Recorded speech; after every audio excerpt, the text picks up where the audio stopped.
आपकी velocity wear rate जो होगी, रेट ऑफ वियर, वो डिपेंड करेगी इंटेंसिटी ऑफ प्रेशर के ऊपर और वेलोसिटी ऑफ रबिंग सरफेसेस के ऊपर। अब दोनों पॉइंट हैं वो हमने यहाँ पे कल प्रैक्टिकल एग्जांपल्स में हमने लाइव देखे थे कि आपके कोई व्हील अगर है और व्हील की एक्सिस अगर चेंज हो जाती है तो किस तरह से उसकी वियर रेट बदल जाती है। अदरवाइज अगर उसकी सेम वेलोसिटी है, सेम इंटेंसिटी है प्रेशर की, तो जो वियर रहेगा वो यूनिफॉर्म रहेगा। So it is assumed that the rate of wear is proportional to the product of intensity of pressure and velocity of rubbing surfaces. तो that means दोनों का अगर प्रोडक्ट है तो उसके प्रोडक्ट के इक्विवेलेंट हम इसको प्रोपोर्शनल कंसिडर कर सकते हैं। अब वेलोसिटी है तो वेलोसिटी आपकी इंक्रीज कब होगी, जब आपकी रेडियस इंक्रीज होगी, क्योंकि यहाँ पे जितनी रेडियस ज़्यादा हो जाएगी उतनी वेलोसिटी आपकी ज़्यादा बढ़ेगी। तो ये डायरेक्टली प्रोपोर्शनल किसके हो गया, यानी कि rate of wear is directly proportional to radius of pivot. तो यहाँ पे हम ये लिख सकते हैं कि आपके प्रोडक्ट जो होगा that means intensity of pressure का और रेडियस का, वो दोनों ही कंपोनेंट एक कांस्टेंट होंगे, या हम कह सकते हैं कि डायरेक्टली प्रोपोर्शनल होंगे रेट ऑफ वियर के। अब रेट ऑफ वियर के प्रोपोर्शनल हो या फिर हम एक यहाँ पे कांस्टेंट ले लेते हैं सी, तो यानी कि इन दोनों का प्रोडक्ट होगा P इंटू आर का, वो C के इक्विवेलेंट हो जाएगा। या हम लिखेंगे कि P इक्वल्स क्या हो जाएगा, C अपॉन आर। अगेन हमें पता है कि लोड जो ट्रांसमिट हो रहा था रिंग के ऊपर, तो वो क्या था, small del W equals P जो प्रेशर अप्लाई है into 2 pi R D R. यहाँ पे आर रेडियस हमने जो ली थी रिंग के लिए और डी आर उसकी थिकनेस थी। तो ये जो लोड अप्लाई हो रहा है यहाँ पे वो हमने इक्वेशन 1 से ले लिया जो हमने कल रिंग के लिए कैलकुलेट किया था। तो सेम वही चीज़ है। अब यहाँ पे हमने चेंज थोड़ा सा किया है कि यहाँ पे जो पी की वैल्यू है प्रेशर की, वो प्रेशर की वैल्यू हमने इस फॉर्मूले से यहाँ पे पुट कर दी, जो क्या है C अपॉन आर। तो C अपॉन आर यहाँ पे अगर हम पुट कर देते हैं तो ये इक्वेशन आपकी चेंज हो जाएगी C upon R into 2 pi R dot D R, या इक्वल हम इसे लिख सकते हैं 2 pi C dot D R, क्योंकि आर यहाँ से कैंसिल हो जाएगा। अब यहाँ तक आपकी प्रॉब्लम है वो सॉल्व हो गई।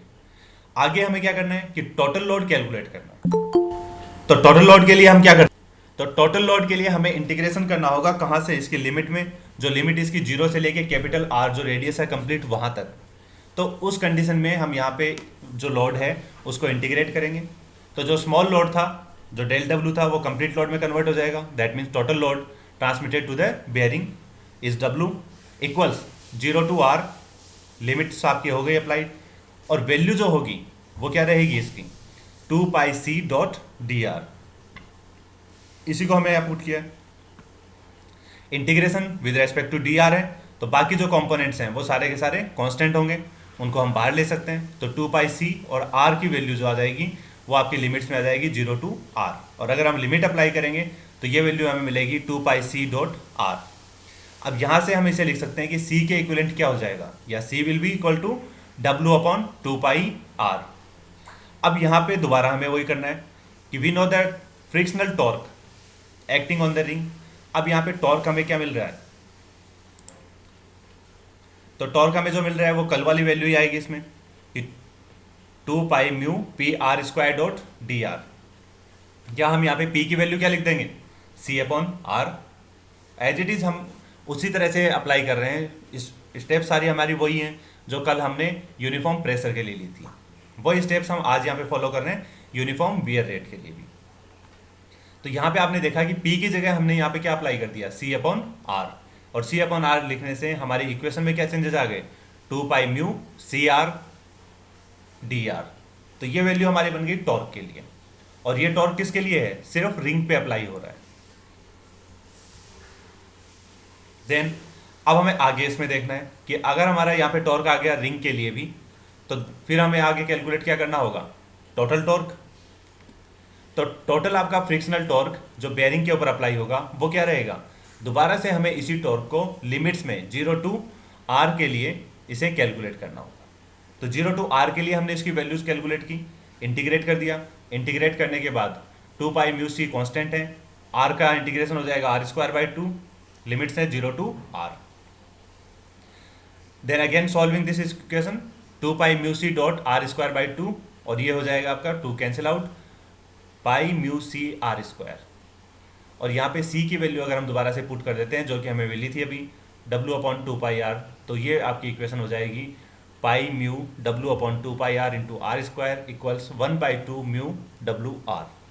अब यहाँ पे आपने देखा है कि आपकी इसकी जो वैल्यू हमें मिली है वो है 1/2 म्यू डब्ल्यू आर। किस केस में? जब आप यहाँ पे यूनिफॉर्म वियर रेट को कंसिडर कर रहे थे। बट यूनिफॉर्म प्रेशर के केस में हमारे पास ये वैल्यू क्या मिली थी? ये वैल्यू आई थी हमारे पास 2/3 म्यू डब्ल्यू आर।